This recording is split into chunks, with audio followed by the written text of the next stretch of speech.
So the guru has no choice, really every guru. So never make the mistake of thinking I'm against the society. I'm not against the society. You're the society. I'm the society. But true gurus have to speak as if they're against the society. They have to lay on the table society's lies, society's nonsense, society's stupidity, society's anti-person attitudes and ways of operating, simply because you have to understand that society is not a support in your spiritual life, your spiritual search, or your spiritual experience. Society's interests lie elsewhere. And of course, a lot of people experience a lot of confusion between society, what society says and expects, or assumed expectations, and what the spiritual imperatives are, and the spiritual urges, and the natural spiritual senses. And until a more mature stage of spiritual development occurs, that confusion tends to persist. So no true teacher can wait until everybody's mature enough and then start pointing out how society's rules and nonsense hold you back spiritually and how you have to just go around that. Otherwise, the wait would be too long. So don't be confused that somehow I'm against society, even though I say society is nuts. I'm nuts and I'm not against me, so I'm not against the society. But just look at the societal idea of who you are and what's going on here. It can be put in very simple terms. Basically, what you're taught, what you're told, is you come here as a blank slate. You're born a little baby. It's blank slate, empty whiteboard. And then things happen, and those things influence you, and you learn some things, you absorb some things, you are told certain things, you're taught certain things. And your job as a human being is to, remember, this is society's view. Your job is to become something. Get an education, get a learning of some kind, and find a profession or something to do in the world that garners both your income and represents your identity, who you are. You're a doctor, you're a lawyer, you're a garbage man, whatever it is. And you're supposed to follow certain conventions. Everybody, whether it's right for them, wrong for them, is supposed to get married. Everybody, whether they want it or not, whether it's right for them or wrong for them, is supposed to have children. This is very common in most societies, not just Western society. It's kind of a one size fits all. And that's basically society's view of life. You come, you are a blank slate, that slate gets written on, filled in, you're supposed to take your place in the world, do your job. You're supposed to take your place by having some kind of family that's almost seen as a given, both a societal obligation, a species obligation, and just a given. That's what people do. It doesn't matter if it's the last thing in the world that's right for them. And that's a human life. So it's very much a blueprint that takes no individuality into account. The idea behind it is that one pattern, one way of living is right for everybody. Now, obviously, that's ridiculous. Obviously, that can't be right. Obviously, that's disrespectful to humanity, to the human soul, to just what a person is, because you are an individual. You're so unique that literally there's never been anyone exactly like you, and there'll never be anyone exactly like you. Existence made you 100% you, made you entirely unique Of course, you have many things in common with everyone, many similarities, but the pattern that's you isn't duplicated anywhere. Nobody has your experience. No other person has your thoughts. No other person feels your feelings. So just that's enough of an explanation to back up the idea that you're unique. And even if none of that was true, you'd still be unique. It doesn't make you special. Everybody's the same, but everybody has a uniqueness that can't be taken away, can't be dismissed as it doesn't matter. Of course it matters. So if everybody, literally every person on the planet, every person who's ever been on the planet, and every person who'll ever be on the planet is unique, how can one blueprint of how life should look, what are the basics everyone should do, how can that fit for everyone? It clearly doesn't, and it causes a lot of misery and unhappiness that people follow it blindly and never question, is it right for me? It's very difficult to go against the whole crowd, the whole herd. And a lot of people aren't programmed for that. They're conditioned by society. They're programmed to follow the leader. They're programmed to follow the blueprint. So it takes a lot of occurrences, a lot of things have to happen for a person to get to the point where they can think for themselves and follow a different route.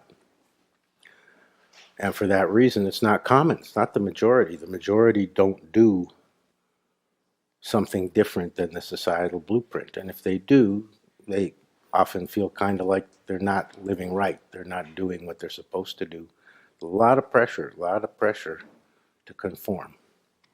So that's society's main interest, is to get you to conform as much as possible. It's not to extinguish your uniqueness. It's simply because that makes for an efficient society. So you have to remember that society is not looking out for your unique interests. Society is not supporting you to find the right way for you. Society, in fact, is putting a lot of pressure on you to do what everybody else does, do what the majority does, be like everybody else. The simple way to put it is conform. And it's very difficult to break out of that. Usually you can't even think in those terms till you're well over 30. The psyche and the brain haven't developed enough, the neurology hasn't developed enough before 30 to be able to even think that way for most people. So if you break out of it at all, if you see anything that represents a more right possibility for you, you are in a tiny minority. And you have to remember that, because the pressure will still be there. It's from every direction, and it's often absorbed unconsciously. You don't sit around saying, oh, I feel pressured by society, but in your mind you do. Whether it's the general idea or whether it's what your mother says. She doesn't realize she's representing society, but when she says, why aren't you married yet? You're 28 years old. She's speaking for the society. She's reinforcing the societal message and trying to get you to comply, to conform.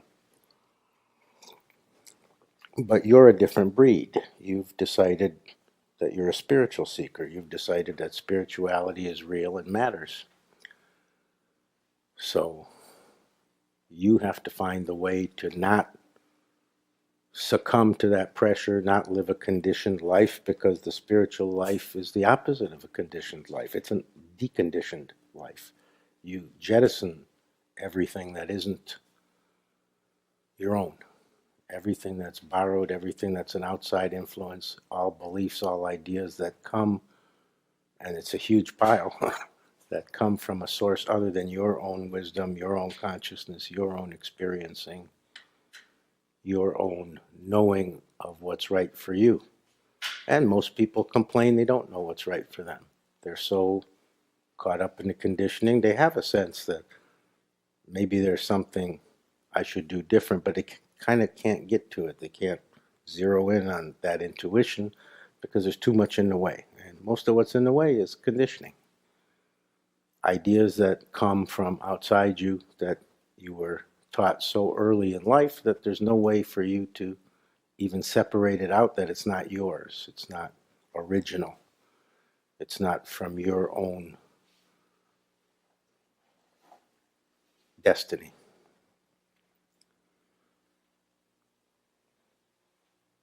So the first stage of the true spiritual life is to decondition. And I've been talking about that for a couple months now because that has to be emphasized. So to whatever degree you've already deconditioned yourself or been deconditioned by satsang, by spirituality, you have to make sure that the full deconditioning is accomplished so that you can actually think for yourself, so that you can actually access your own wise intuition. You can actually identify without a lot of figuring out what's right for you. And it may or may not fit with what society says is right for everybody, but obviously the idea that one thing is right for everybody is complete nonsense. Just makes no sense. Nonsense makes no sense.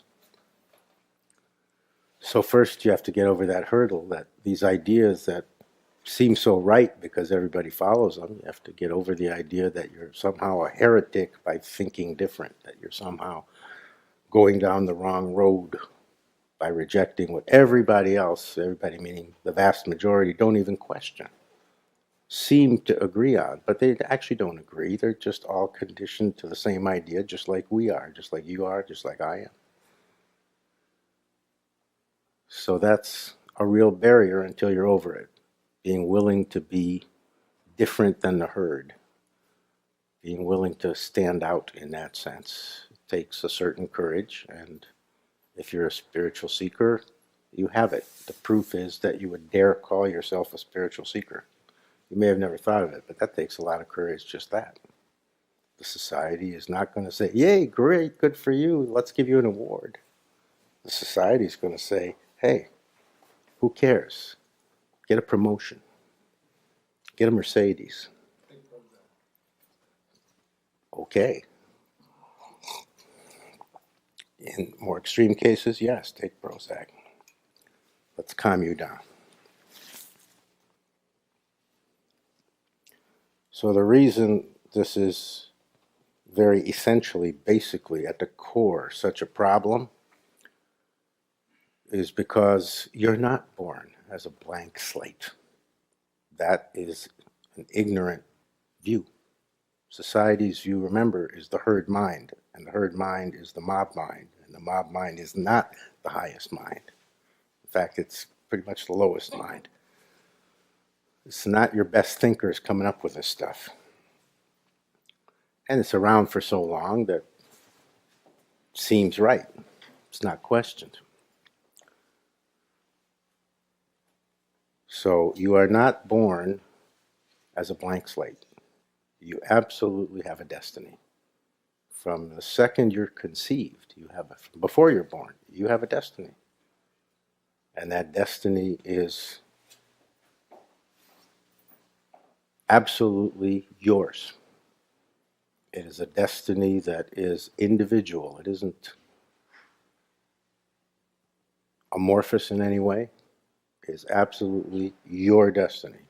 Your destiny isn't your destiny. It's yours. Yours is yours, the same way as you have your uniqueness. And that's why you have a unique and individual destiny, because your uniqueness requires a unique destiny, something that is exactly just for you. And some people live with a sense that they're far away from their destiny and are moving in the wrong direction, and some people feel that they're in the right direction, and the vast majority don't give it much thought at all. But if you're a spiritual seeker, you probably have given it a lot of thought, have wondered about it, so don't wonder about the realities of it. You are born with a destiny. You're not born a whiteboard. And even your DNA is destined. Your DNA, I mean, you could make the argument that just the fact that DNA exists is the proof that you're born with your own unique destiny. That DNA is a pattern for your whole life, from day one till the last breath. That's scientifically factual. And no one has the same exact genetic pattern. So existence is quite capable of that level of creativity, that everyone's unique. Every blade of grass is unique. You're not, and we're not as a species capable of that kind of complex creativity, but existence has no problem with it. So, you are not a blank slate. You come here with a genetic pattern that's uniquely yours, and just like that genetic pattern has to do with your physical body and your physical heritage, you come with another set of DNA that science doesn't know anything about. And that's your mind DNA. And yet another level society doesn't know anything about. You could call it, it's not technically correct, but for our conversation's purposes, you could call it a soul DNA pattern. So you come with an absolute direction intended for you. And that's simply, literally, the easiest way to say it is that's your place in God's plan. There is a plan. It's not what we think of when we hear the word plan. It doesn't have the qualities of what plan means to a human being, but there's absolutely, I've said this many times and I'm saying it again, I assure you, there is such a thing as God's plan, and nothing is not part of it, down to the tiniest nano detail.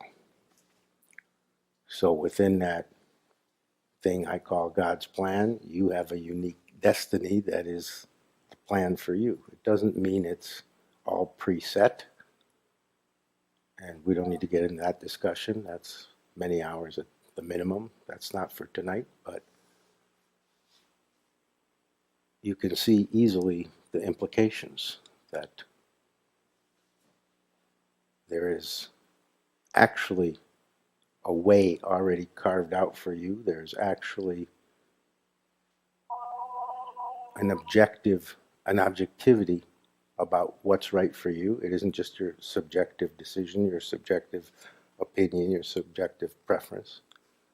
It's actually objective. God's plan is objective. So you are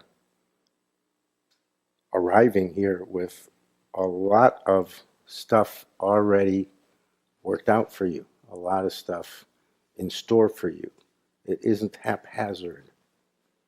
Some of your destiny you're living, and some of it you're preventing, and some of it you're waiting for, or it's going to come later. But that destiny exists. That destiny is real. It's part of being a human being born on this planet, born on in this dimension. The idea that it's a chaotic universe, that things happen haphazardly, that any sense it makes is arbitrary, is after the fact. It's easy to see in hindsight and interpret it that way, but it actually didn't proceed like that. That's simply incorrect. It did proceed like that. It is not just in hindsight that it can be identified, because it's real. It's objectively real. And it operates in your life no different than your heart beats or your hair grows. It's part of how a human existence proceeds. And it affects you, of course, profoundly, but generally you're not aware of it. And it's confusing because of the associations people have with the word destiny. So when I am explaining this, I'm not suggesting that you don't get a choice. I'm simply saying that you're not here by accident. You're not here in a haphazard way. What happens in your life, who you meet, where you go, what you do, is not just what happened with no rhyme or reason behind it other than that's what happened. It all has a rhyme and a reason. It's all absolutely non-accidental. You're not an accident. And everything that's happened in your life is not an accident.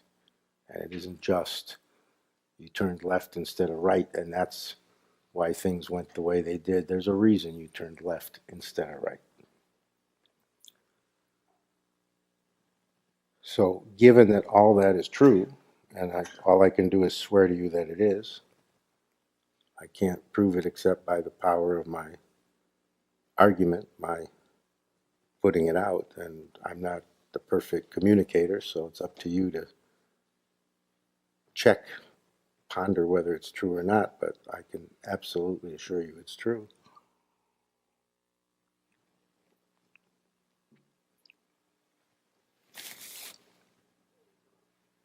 So in that sense, besides all the other requirements of true spiritual life, all the other conditions that have to be dealt with and all the other milestones and thresholds that have to be met, there's a very basic one that proceeds from everything I've explained so far. And that's that your primary purpose, your primary destiny, you have an even bigger destiny than the one I'm going to say, but your base destiny, your absolutely singular destiny. In other words, singular meaning if you don't meet any of the other requirements, at least meet this one. At least try your best to get to this one. Your primary destiny is to be you, because your uniqueness exists for that reason. If you're that unique, and you are, there must be a reason for it, because God doesn't do haphazard, and existence doesn't do haphazard, and even the planet doesn't do haphazard. So the reason for it can be understood in non-complex terms, which is simply that you're here to fulfill the job of being you, because only one person who's ever lived can do it, and only one person who's ever will live can do it. No one else can carry out the job of being you, and interestingly enough, no one else can do it better than you. You are obviously the expert at being you. Nobody else can claim to be the expert above you.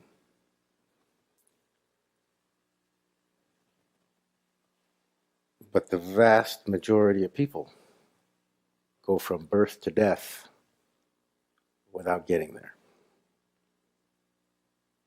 As you are, as you've been conditioned, as you've been taught by society, to the degree that you have drunk from the cup of concepts and beliefs which aren't your own, and everybody has drunk deep from that cup, to that degree you've been influenced into other directions, other ideas that aren't natural to you,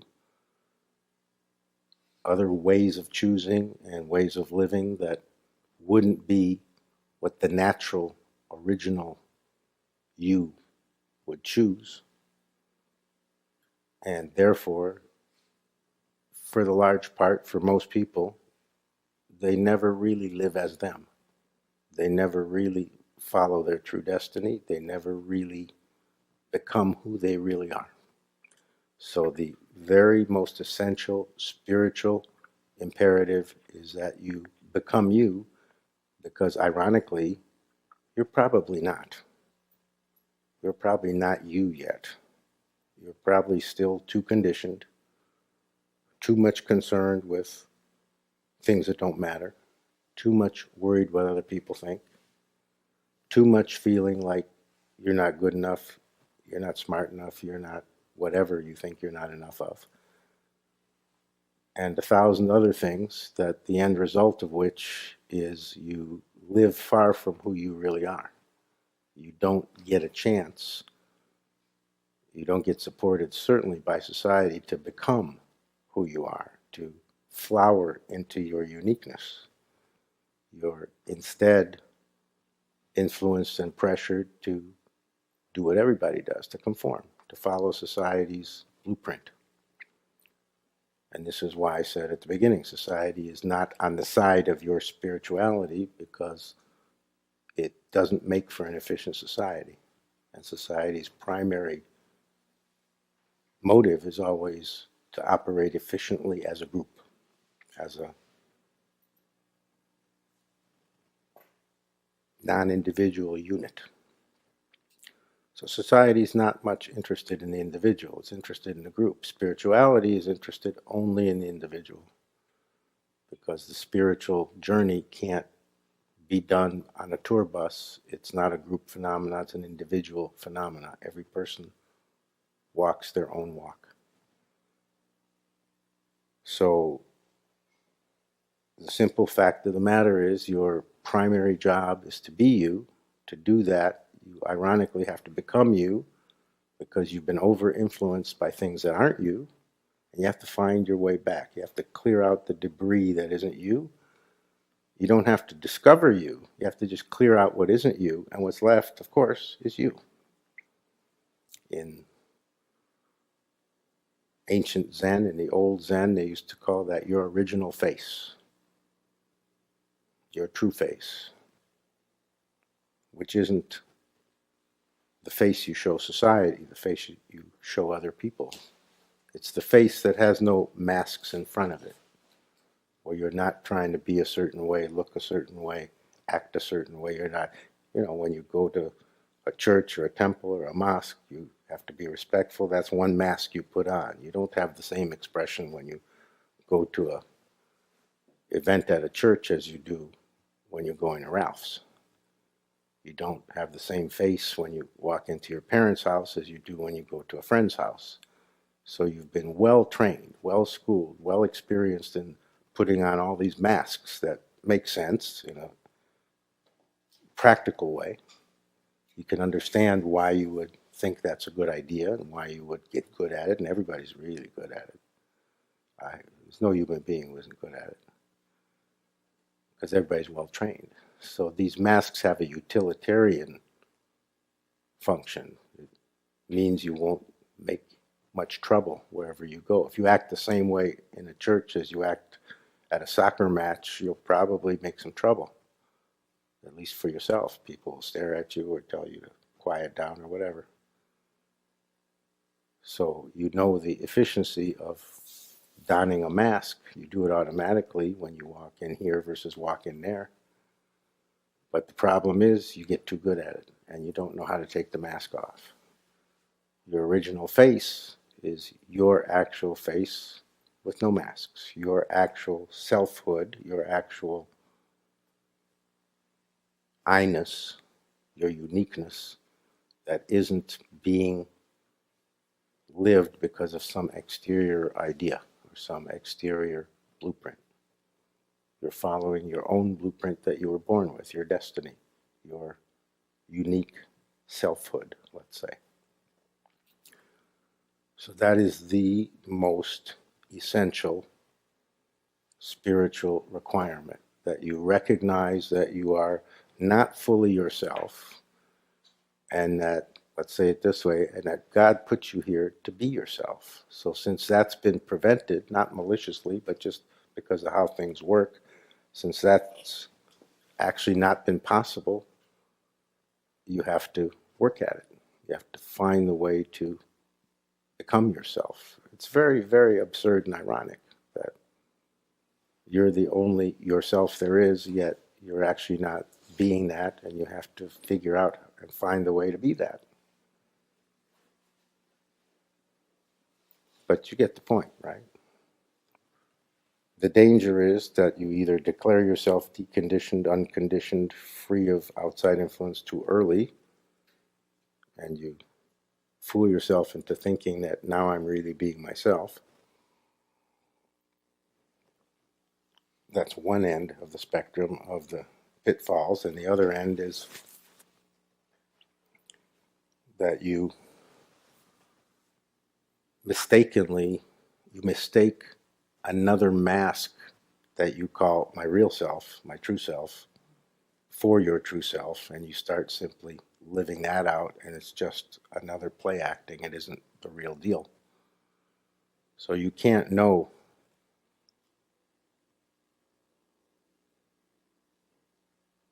except by the actual totality of it. When you're really becoming your real self, you're not confused about it. You won't mistake it for, oh, maybe I deluded myself and it's another mask that I'm just putting on and unconsciously it's going on. I don't know I'm doing it, because it has a quality in it. It's so real, even just a little bit more towards your real self. It's so real that you can't make a mistake about it. You can't mistake it that, oh, well, maybe this is something else. You will know when you are getting close enough to who you really are, to what your real self is, to what you came into this world with, to the destiny that is yours.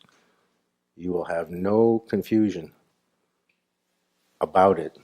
And until you get far enough into it, you are likely to feel somewhat confused. So that confusion simply tells you, I'm not close enough yet. I have to keep going. Because this is a difficult journey, the journey to your real self. This is not something that is done without effort or that happens easily. It's a job of work, as they say. It takes a lot. It takes a lot of effort, takes a lot of patience, takes a lot of working on it in various ways, and mostly it's taking out the garbage, which is never a fun job. So society teaches you that you make your identity. I'm a doctor, I'm a lawyer, I'm a husband, I'm a father, I'm a wife, I'm a criminal, I'm an honest person. These are all masks. These are all imposed or taken on or play-acted identities. They feel real. You're conditioned to experience them as real and therefore as meaningful. So you have to get beyond that. Your real identity is you. Anything that's a created identity can't be the real you. The real you is not something you form. It isn't self-created. You come in with it. It's part of you from the get-go. So please do your best. Please do your best to understand this word identity, because the society has really gone off track and brainwashed you. Again, not maliciously, they just don't know any better. The group mind doesn't know any better. You hear the word identity and you kind of unconsciously think of it as something you make, something you choose, something that you form. You have choices in it and it develops. But I'm telling you the exact opposite is true. The moment you're born, and actually the moment you're conceived, your full identity is present. You are not a work in progress in that aspect. You are a fully formed identity right from the beginning. It just hasn't played out, hasn't completely unfolded or been made visible or manifest yet. If you're 1 day old, or 10 days old, or 1,000 days old. But make no mistake about it, again, I can only assure you it's so. I can't prove it to you other than to tell you it's absolutely the case. But your identity is not something that you create. It's part of who you are. So any created identity is in contrast to your actual identity. It's covering your actual identity, is a barrier to coming to know and to be able to access and be able to live your actual identity. Your actual identity has one and only one name, you. Or from your side, you call it me, which I find strange because that's my name. I call myself me every day.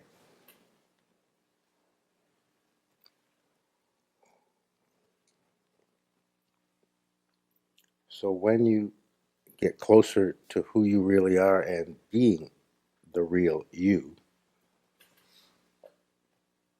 it's experienced universally by anyone who gets to that point as tremendously powerful, tremendously different from everything that came before that.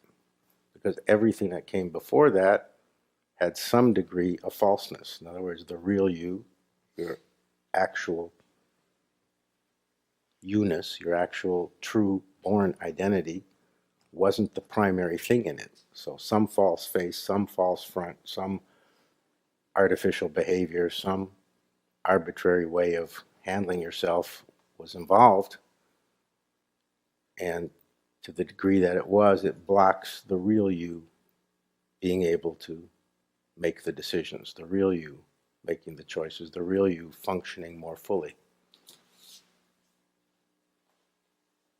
So never sell short the idea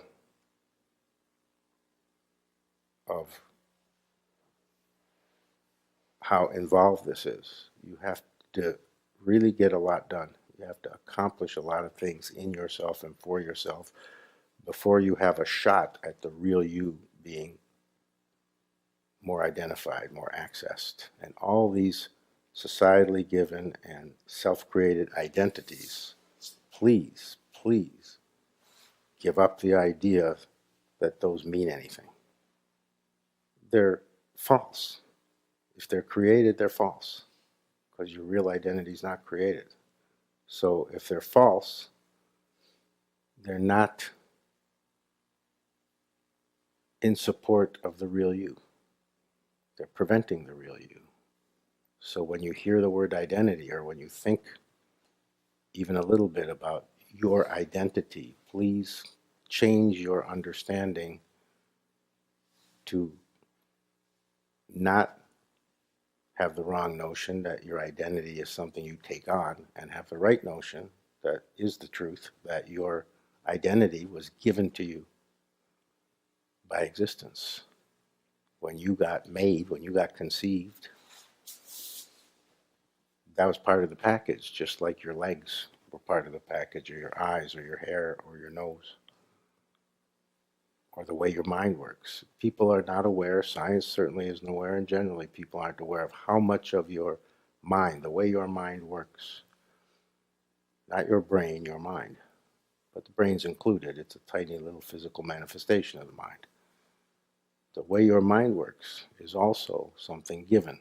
It isn't, again, just an arbitrary soup and you kind of form it as you go along. Just like your body follows a DNA blueprint that's there right from the get-go. Your mind also has its own DNA blueprint right from the get-go. And the way you perceive and the way you view things, and your perspective and your way of thinking about things and the way you feel about things is just as much already fully in you when you're born as your physical blueprint. You're not in any way accidentally stitched together. Your mind is the way it is for a reason. Your body is the way it is for a reason. Your soul is the way it is for a reason. And they all fit together the way they're supposed to. You're not somehow operating with not the full deck. Yeah, my soul's okay and my body's okay, but my mind's not quite right. Or you're matched correctly in those dimensions of you, those levels of you, those operations of you. They are not a grab bag where accidentally you picked the wrong mind or messed up somehow and your soul isn't right, or your deepest inner self isn't right. It's all of a piece, because your uniqueness couldn't be called unique if it wasn't of a piece. It has to be, because if you're unique, then everything in you and everything that functions in you and everything that is you has to be in tune with every other element, every other aspect, every other dimension. So even if it feels to you out of tune, and of course we all feel that way to some degree about things at some time, it's actually not. That's a mind statement or a mind feeling or a mind evaluation that, oh, I'm out of tune here, I'm out of tune there. It's simply because you don't know your original face, your real face. It's simply because you're not familiar with who you really are. You haven't met you yet. You've met the masks of you, the facsimiles of you. You've met the images that you portray. You've met the scripted you, the acts that you play out, the play acting that you do to fit in and to get things done and to feel like you're doing something. But none of that's your identity. Your identity is you with no add-ons and no outside influences. The you were meant to be.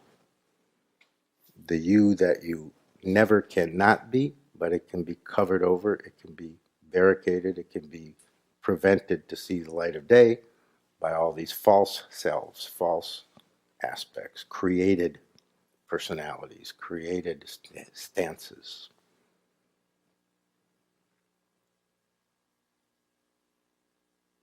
So it's your primary job, let's say. It's your primary job to find your way to you.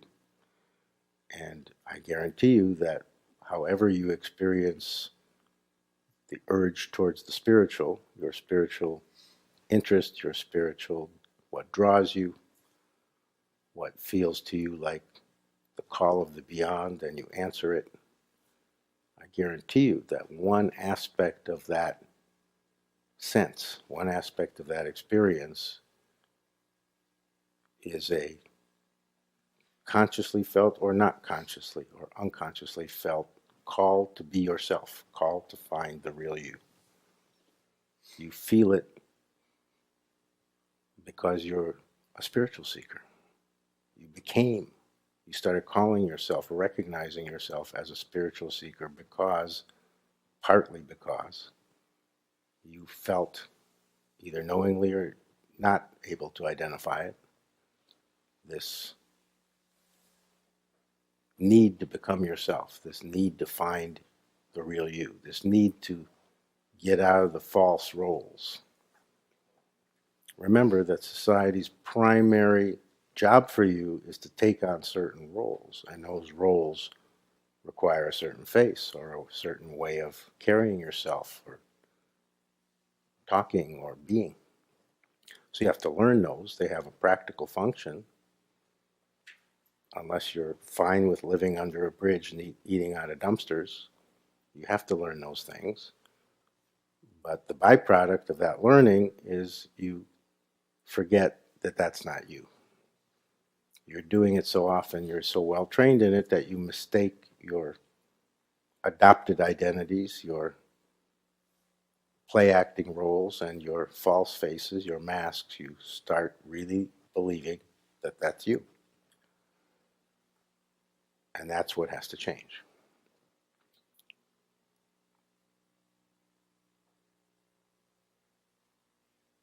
So the profundity of that transformation, the movement from completely mistaking the false yous for the real yous, to the point where once you've traversed everything that has to be traversed and get to the point where you've really started to be who you really are and you can feel it and you can know it, is way more than a profound shift. It's an earth-shattering transformation. It's as big as a trip to the moon. It takes a lot. And not everybody succeeds who sets out to get there.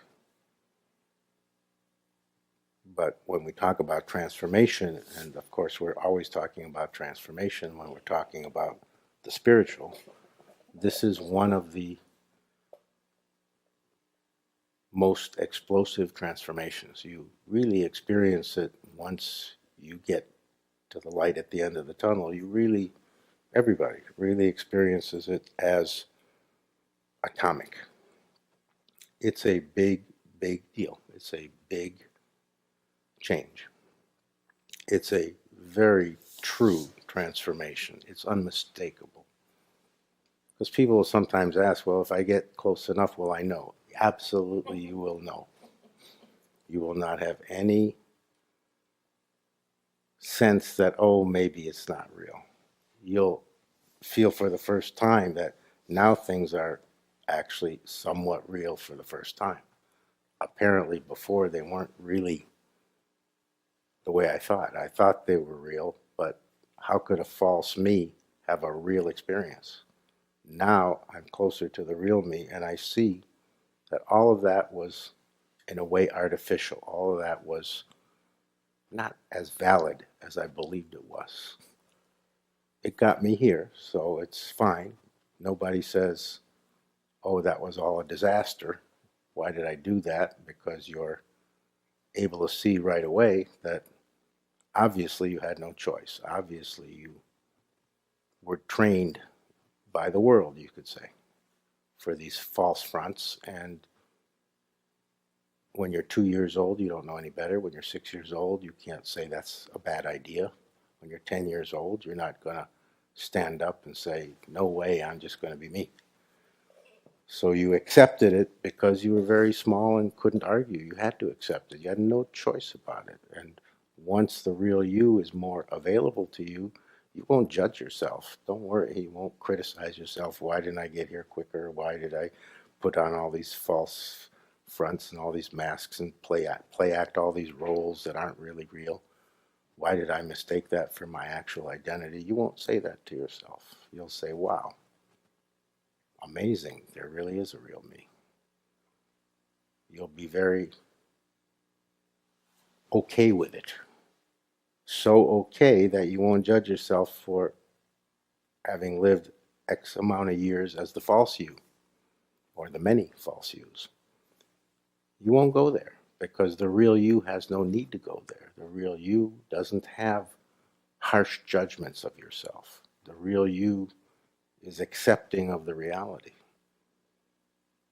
The real you has some very basic things in common with everyone else's real them. And that's some of it. It's more accepting than the false you. It's less judgmental than the false you. It's more compassionate than any mask. It's more ready to simply deal with what has to be dealt with than any false identity would be ready to do. The real you isn't so picky, isn't splitting hairs so much, isn't worried about what doesn't matter. The real you, the really real you, is in way better shape than all the false yous. You will really, really feel the ease of it, because just logically think of it. How much easier would life be if you were just simply you, without all these requirements laid on top, these really heavy burdens of live out this identity and act this way and do these things here. And these are all weights that you carry, and it's not your fault. And when you're more you, you won't feel like it was your fault. You'll see very clearly, whether you think about it for 1 second or for a year, it'll be the same view that, well, I didn't really have a choice, and that's how we're all taught, and good for me that I'm not doing that anymore. You'll simply be glad about it. You'll simply ease off, and you'll be much nicer to yourself. You'll be much less harsh in how you view yourself. You'll be closer to how the divine regards you. Because remember, everything I'm talking about is the individual piece of the divine plan. Your place, your piece in the divine plan. So if you're closer to your real place in that, then you're way of being to yourself and to everyone else and towards life itself will be closer to the divine way.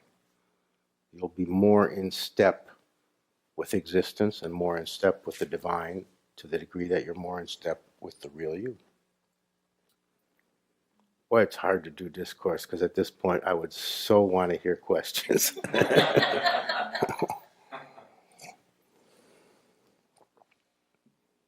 Is there like a punishment if I accept questions? And because discourse is supposed to be just me talking.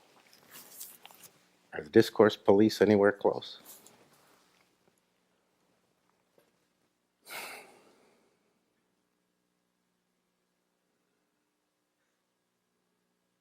Don't you just feel this is the natural place for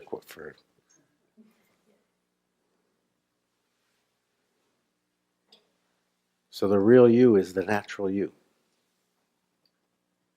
The unconditioned, non-conditioned you. Very natural, organic, chemical free, no preservatives. Just as you came. It's a come as you are universe. It really is.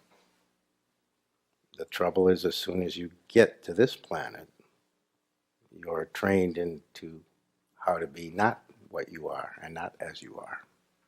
And as an adult, as a kid, there's nothing you can do about it. As an adult, your job as a spiritually aware person is to undo all that, get rid of that false that training in falsity, that whole set of false identities. And it's a daunting task. I'm saying that for the third time. You have to be warned, you have to be told clearly that it's not an easy job to get accomplished, but it's one of the most important accomplishments you can do. It won't get you a paycheck. It won't get you a bigger, better house like other accomplishments. You won't become famous like other accomplishments, but it is a way more valuable, rich, and rewarding accomplishment than any of those others. Fame and fortune don't even compare to the accomplishment of becoming who you really are.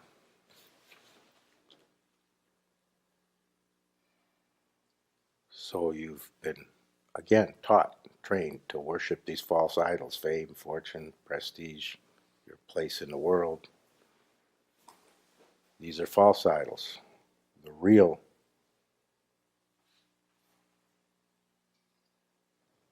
value, the real thing worth striving for is to become your true self, your actual self, your unconditioned uniqueness. Nothing will enrich you more than that. You could have the wealth of 10 nations. You will not trade the wealth of being you for the wealth of 10 nations. Once you are even close, not even all the way, just much closer than you ever were to being the real you, to actually knowing what that's like, you wouldn't trade it for anything. It's that rewarding, that satisfying, that wonderful. No amount of wealth could tempt you. No temptation, wine, women, or song, or anything else could tempt you to go back once you've tasted it. Once you've had some experience of being who you really are and living that. Nothing would ever seem comparable to you because nothing is. Nobody would be that stupid as to say, yeah, I'll go back for, give me this and this and this and I'll trade. You wouldn't trade for anything. But you can't know that until you're at that point. You can't know it until you've actually experienced it to whatever degree gives you enough that you can say, aha, this is what he's talking about. This is what it's like to be me.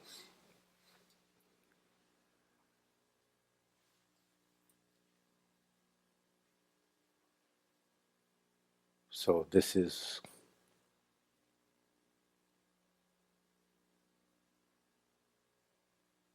a worthy goal.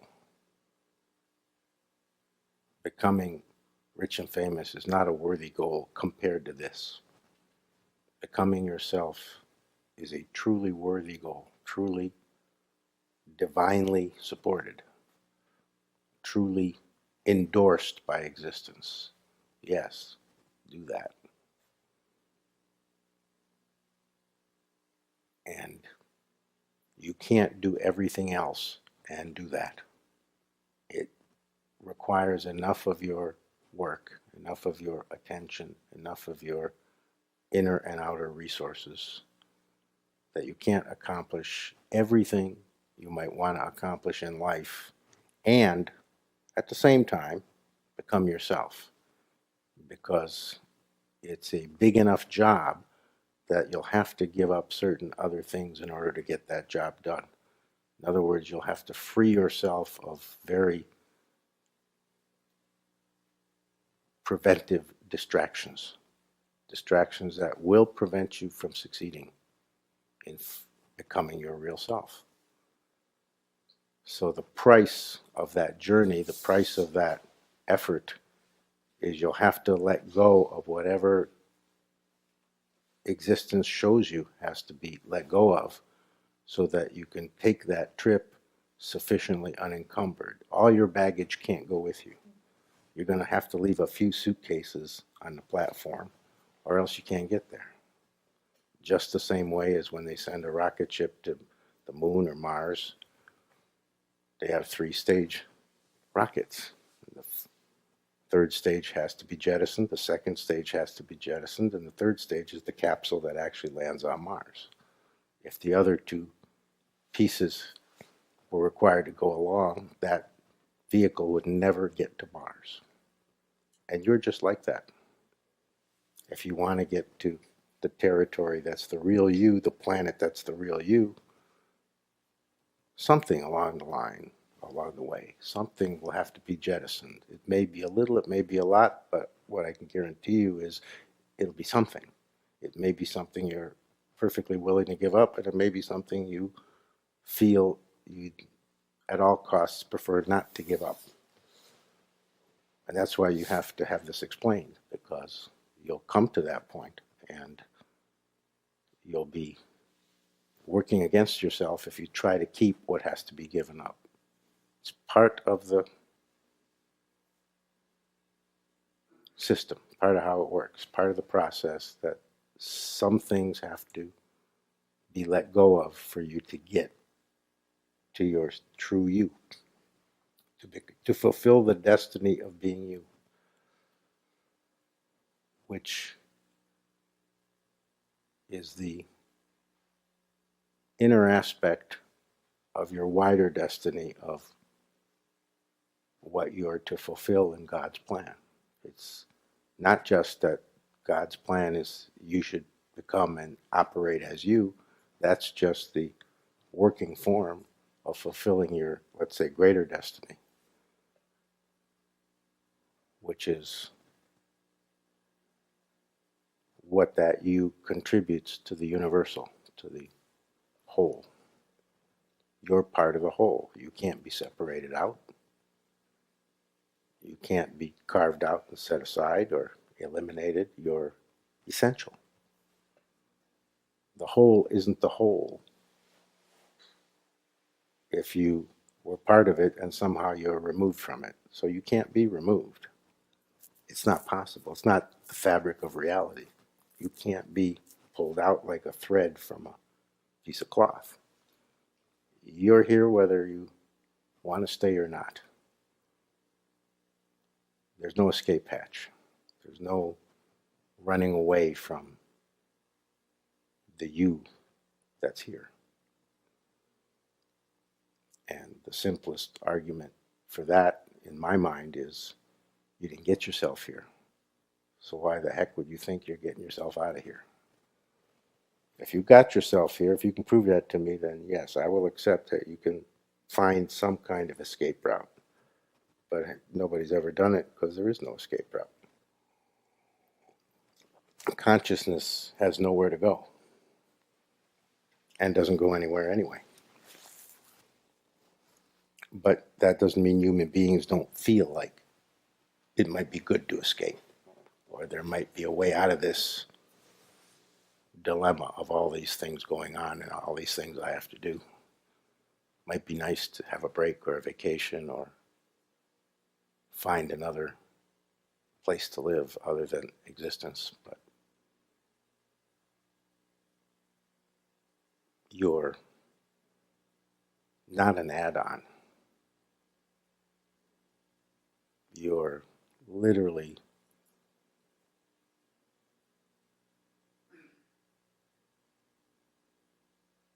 required. Existence can't function and wouldn't be existence without you. You're that essential. Every single human being, if you're born as a human being,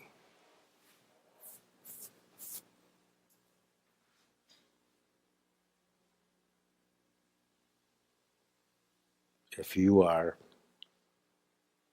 one of the best human beings ever born or one of the most impaired there's ever been, no difference. You are absolutely essential to existence. That's why you're here. There's a lot of others who aren't essential. They're not here. If you've ever been here or ever going to be here, by definition, you're essential. You're absolutely needed. The uniqueness of you is required for the whole picture to be correct. Just like you can't pull out a thread from a cloth and say the cloth is whole. It was only whole when every thread was in place. For existence to be whole, for this universe to be whole, for life to be whole, your life is part of it. So any feeling to the contrary is not true. Now, people have a lot of trouble with this understanding of the truth because the natural argument is, well, you can't say Hitler was essential. Yes, you can. You absolutely can, because Hitler also was here. That means he was essential. That doesn't mean he did good things. That doesn't mean he wasn't a curse on humanity. But from the eyes of existence, from the standpoint of God, was he essential? The proof is he was here. That means yes, no less than you, and you no more than him. The phrase, all men are created equal, all people are created equal, because that phrase, of course, is from a century and a time and a place where women weren't considered people. That's why they said all men are created equal. But we know better now.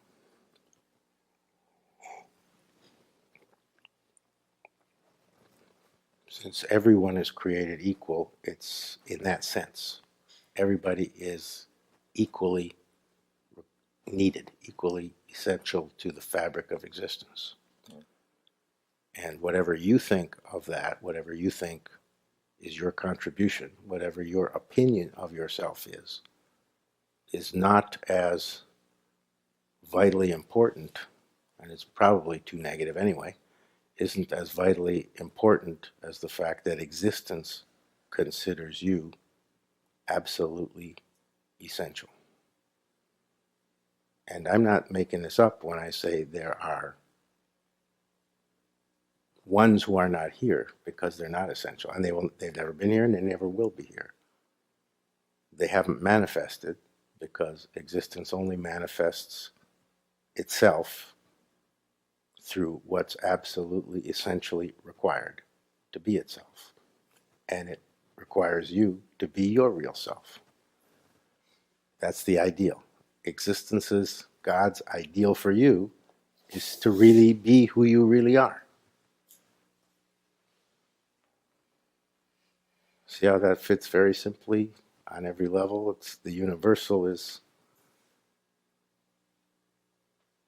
not operating differently than the individual. And the individual isn't operating outside the context of the universal. It's not possible. So since you're taught something very different about what's a human being and what's life and what's this all about, you are required as a sincere spiritual seeker to undo that false teaching and operate more in line with the actuality. And it's pretty hard to hate yourself if you know that you are required here.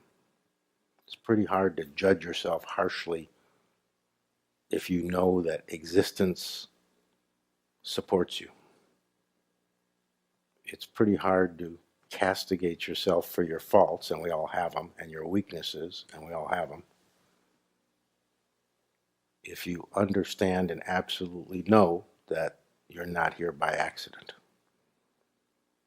and you're not an aberration, and you're not simply random. This whole idea of randomness is pure nonsense. The whole idea of the Big Bang, that accidentally, randomly,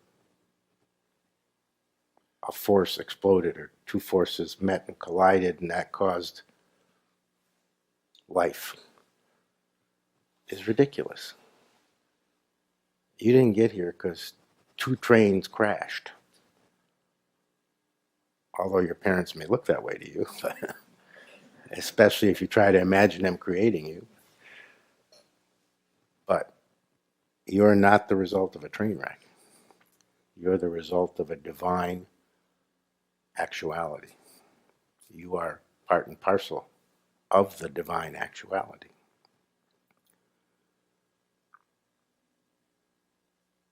In that sense, you have a spiritual responsibility to get closer to who you really are, to find the way to get rid of the false views, to take that seriously, to do that difficult work, which at certain points along the way becomes painful because you've been wearing the false views, the false identities so long that they've kind of got stuck to your skin. Like when a bandage is really hard to peel away, it hurts. So you have to be willing to bear that pain of unpeeling what isn't really you so you can uncover what is really you. And my job, and any spiritual teacher's job, isn't just to talk to you, but to actually assist you in practical, effective ways to do that healing. Because you're not likely to do it when you get to the layers that hurt. And it's layer after layer after layer after layer, because you've experienced false identity after false identity after one after another. They are layered on you like 5,000 overcoats.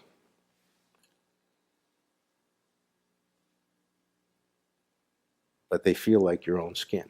So you have to have the encouragement, and that has to come from the outside. You can't give it to yourself fully. You have to have the methodology, and you're never going to figure that out on your own. It's not a self-help project, but you have to take the lead in it. You are not going to, on your own, identify what's the most significant and what has to be done when in that process, because you're too subjective. You can't be objective about it. The guru is objective about it and can help you in a way that you can't do for yourself, because you can't see yourself as you really are. You can't turn around fast enough to see your butt in the mirror. Somebody outside you has to look at it and say, it looks like this, and here's the right cut of pants or skirt for you, for that butt. That's the guru as spiritual tailor.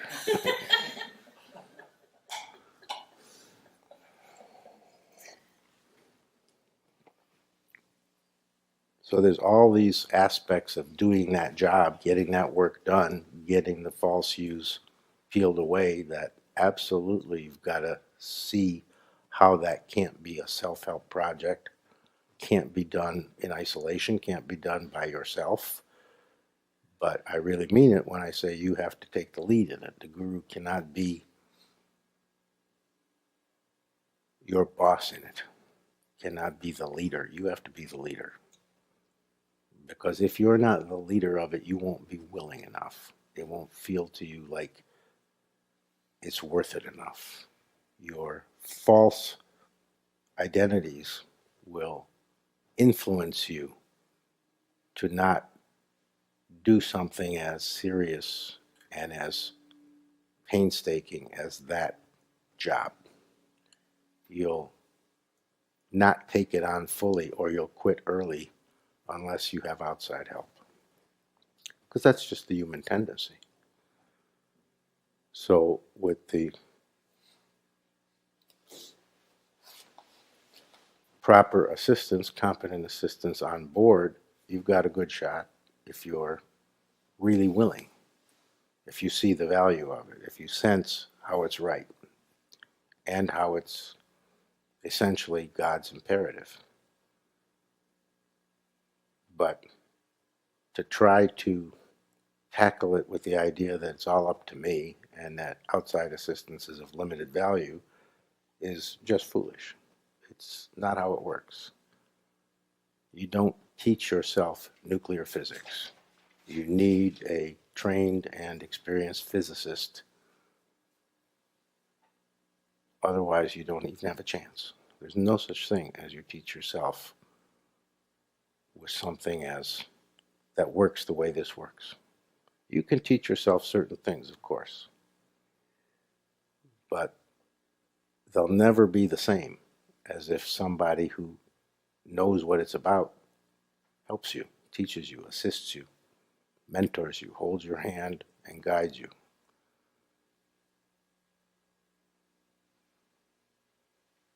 Sky taught himself to drive. Nobody taught him to drive. I'm scared out of my mind every time I drive with Sky.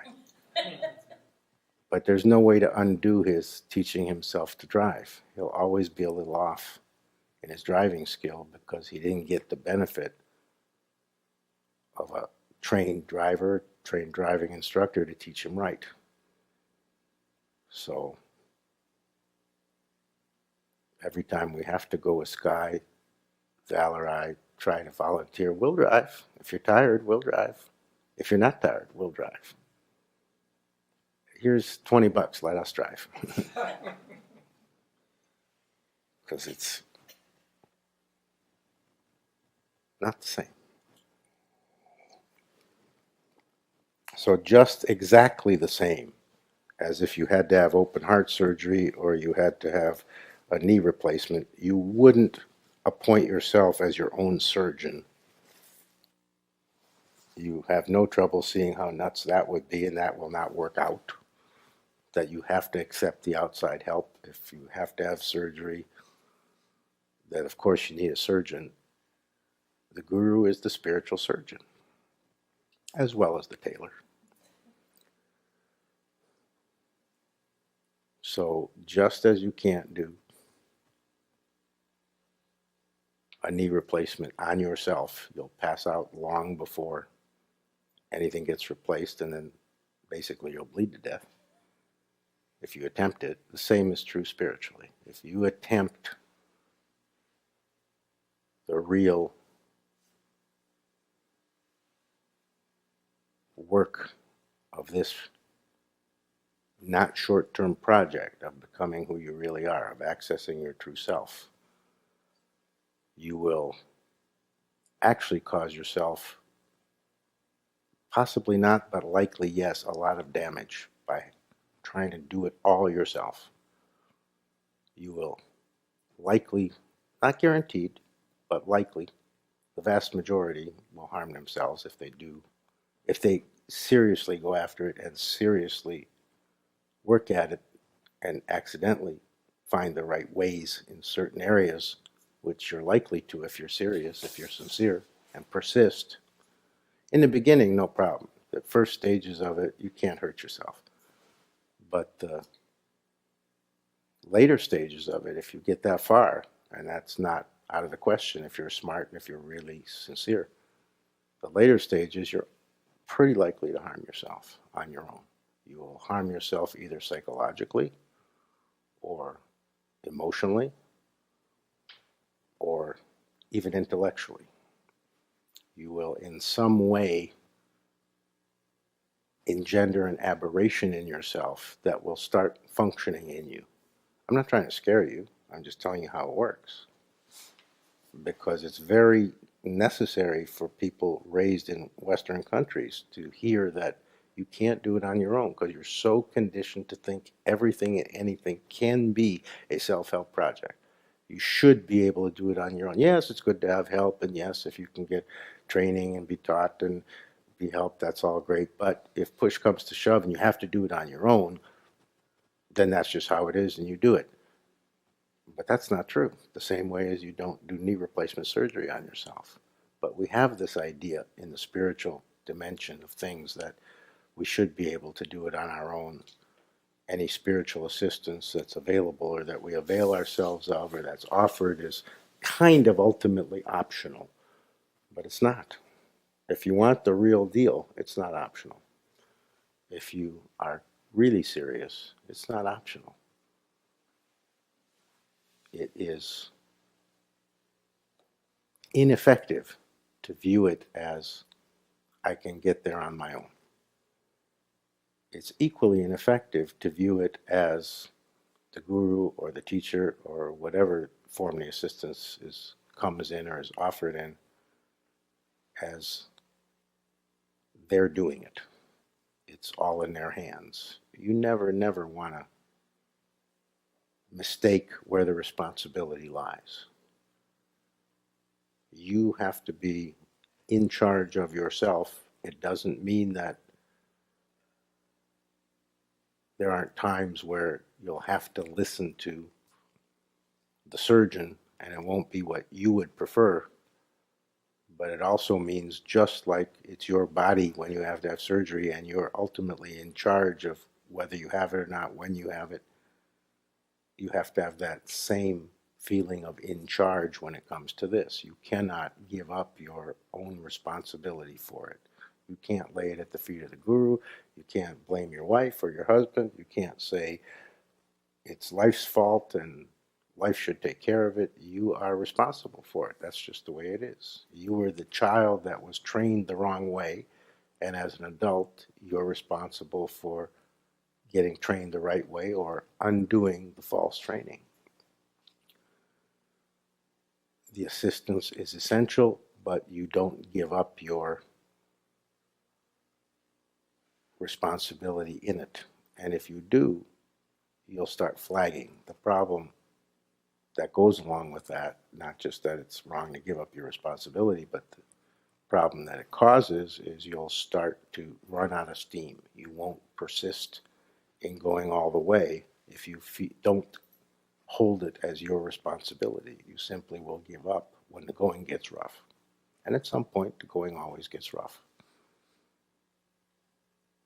Because remember, you're peeling, and it's stuck to your skin, and every layer stuck to every other layer.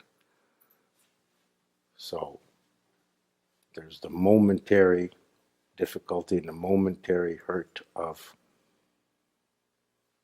a little bit of your skin might come with it.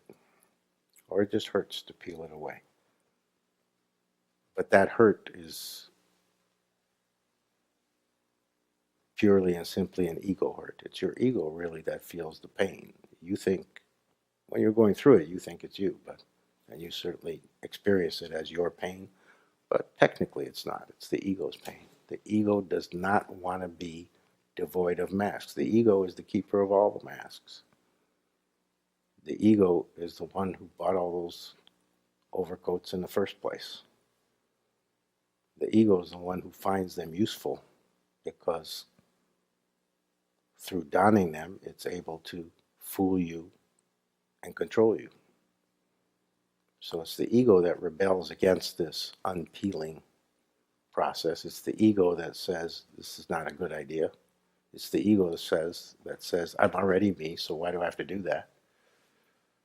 And it's the ego that says, this isn't worthwhile. I'm better off with a more worldly goal that gets me a bigger bank account or a more beautiful wife or a richer husband or whatever. But that's the ego's tricks to get you to stop considering and going toward your real self, because your real self, your real self, your true, original, natural, organic self has nothing to do with the ego. Your ego isn't part of it, and when you are very much yourself, not even all the way, just close enough, just enough yourself, the ego's finished. The ego has no hold on you anymore. The whole reason the ego can be as strong as it is in all of us to begin with is because those false identities give it strength, give it a hook into you. So the ego knows real well. Egos are very smart, and they want to live as much as you or any other creature wants to live, even though they don't have creaturehood, even though they don't have an objective reality, they have an intrinsic reality. They operate as an entity.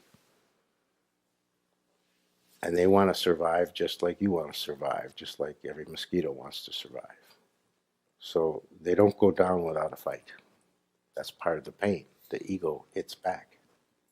When you go to dismantle the false structure, and when you are actually seeing the worth and the value of becoming who you really are, when you're willing to go through the multiple transformations that accomplish that, the ego knows very well that its days are numbered, and it fights back. That's one of the big payoffs for becoming the true, original, real you, is you'll be ego-free. You'll be egoless. You'll be not subject to all kinds of pushes and pulls by something that isn't truly real. And you can't, in fact, become egoless without becoming much more your real self, and you can't become much more your real self without losing the ego. And that's a very positive loss. You gain incalculably by losing that. That's a loss that you should be running toward as fast as you can, because it's a great wealth. That's one of the few things in life where you really gain by totally losing. So the ego can't go with you on the journey to your real self. And the ego is not interested in you going there. Why would it be? It would make no sense. Remember, the ego has its own energy pattern. It actually functions separately from you. Not in objective reality, but as an energy pattern, absolutely. As a actual intelligence, absolutely. There's you and there's your ego.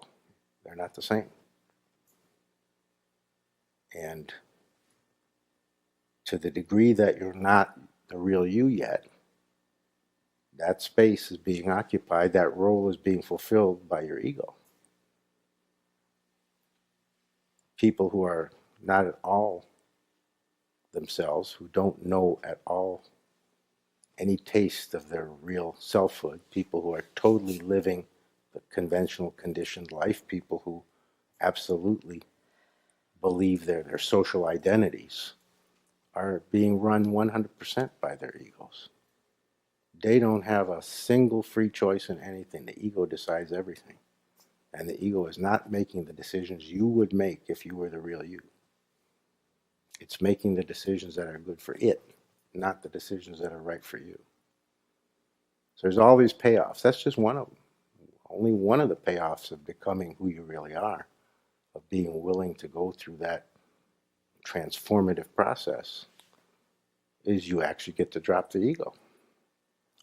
It just happens as part of the process. You don't have to focus on dropping the ego. If you focus on being your real self, getting to your real self, the ego doesn't have a chance. To the degree that you succeed, the ego simply gives up, withers away, drops away, whatever it gets experienced as.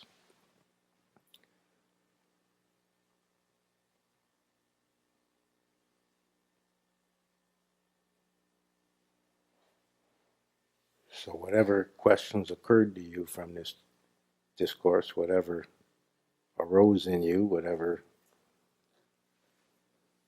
you experienced, if there's any question, I would love to hear the question. So try to save it, even write it down if you have to. Try to save it for our next meeting for satsang. When's our next satsang? November 29th. When's that? Not this Saturday, but next Saturday. Oh, I can't wait that long. And Monday night, we've got this Monday. That's on here. Yeah, this coming Monday. So try to save it till, because I want to address these questions, if there are any, and I don't see how there could not be.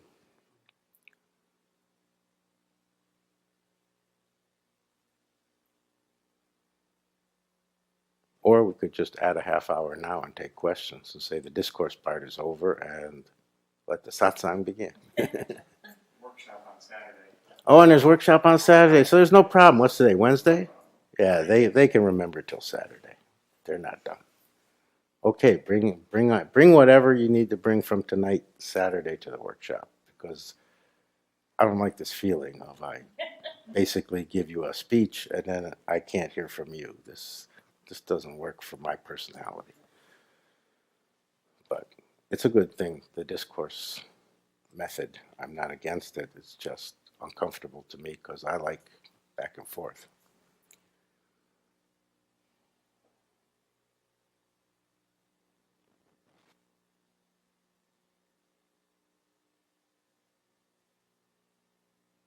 And I'll finish with this. There's even ironically, there's a social payoff. To the degree that you're more the real you, unconsciously people feel that and they like it. They will like the real you way more than they like the false yous. And even if they like a particular false you or a number of the false yous, they will like the real you even better. And one fear people have is if I become the real, then it's an ego idea that gets put in your mind to trick you, to get you to turn back, to get you to stop. Well, if I become this real me, that might be like unlikable. Because people have the idea that if they look really deep and dig inside themselves, they might find something very ugly or very bad. Many people have this idea, consciously and unconsciously. But that's not how it works. The deeper you dig and the more you bring to the surface, the more people respond very positively toward it. People, whether they know it or not, like the real and prefer it over the false. So even socially, there's a benefit to becoming the real you. But it takes courage, it takes persistence, it takes seriousness,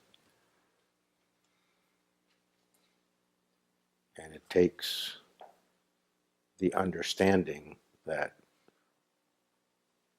it's literally required. It's hard to understand that it's required because hardly anybody does it. But you can't look at that. You have to look at the fact that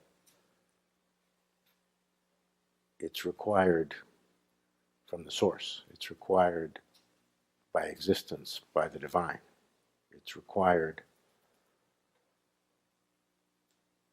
by a higher source, a better source than the majority of people who have no clue about it. So you can't look at you can't be influenced by the fact that, well, but if the vast majority of people in the world aren't trying to do that, maybe it's not the right way to go. You have to be willing to be in the tiny minority you're actually in and not be swayed by the seductiveness of the majority. In this, as in many things, the majority is just dead wrong.